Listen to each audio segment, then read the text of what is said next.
પછી શીલ અને સંતોષ કરે છે, પરમાર્થના કામ કરે છે. શીલ અને સંતોષ કરે છે, પરમાર્થના શીલ અને સંતોષ ધરે છે, પરમાર્થના કામ કરે છે. એક એક લાઈન માંથી આપણા હરિહર સંપ્રદાયના બધા સાધુઓને લાગુ પડે છે. મને વધુરામ મહારાજો કે વાલરામજી મહારાજો શીલવંત સાધુને વારે વારે નમીએ ભાનભાઈ, તેના બદલે નહીં રત્ન. શીલ અને સંતોષ. સંતોષ એક ખાખરો ખાય ને 50 ગ્રામ દૂધ લે બાપા, એનામાં સંતોષ આખો. એની પાસે વિજ્ઞાન હતું કે પેટ ભરીને જમશો તો ઊંઘ આવશે ને ઊંઘ આવશે તો ભજન નહીં થાય. વિજ્ઞાન હતું એની પાસે. બેચલર ઓફ સાયન્સ બીએસસી ભણેલા હતા. પોલીસની નોકરી મૂકી દીધી આને.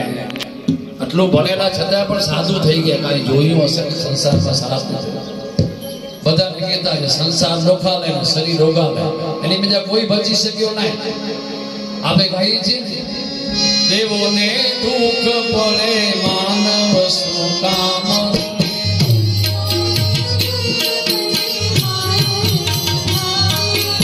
દેવોને દુઃખ પડે માનવ શું કામ,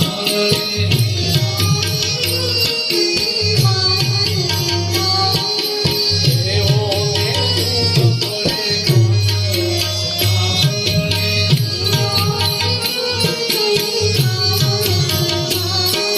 ભાગ્યમાં લખ્યું હોય તે સૌને ભોગવવું પડે.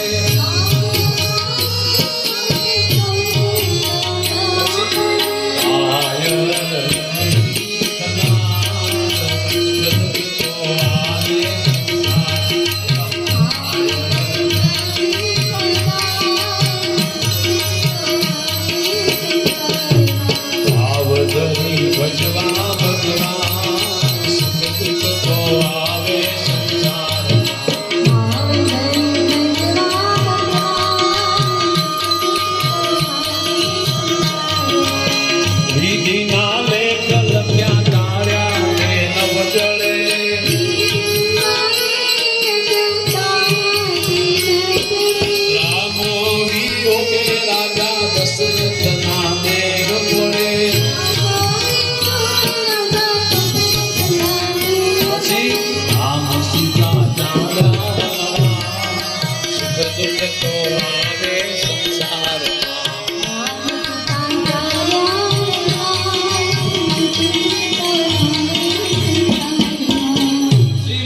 સંતોષ ધરે છે, પરમાર્થના કામ કરે છે.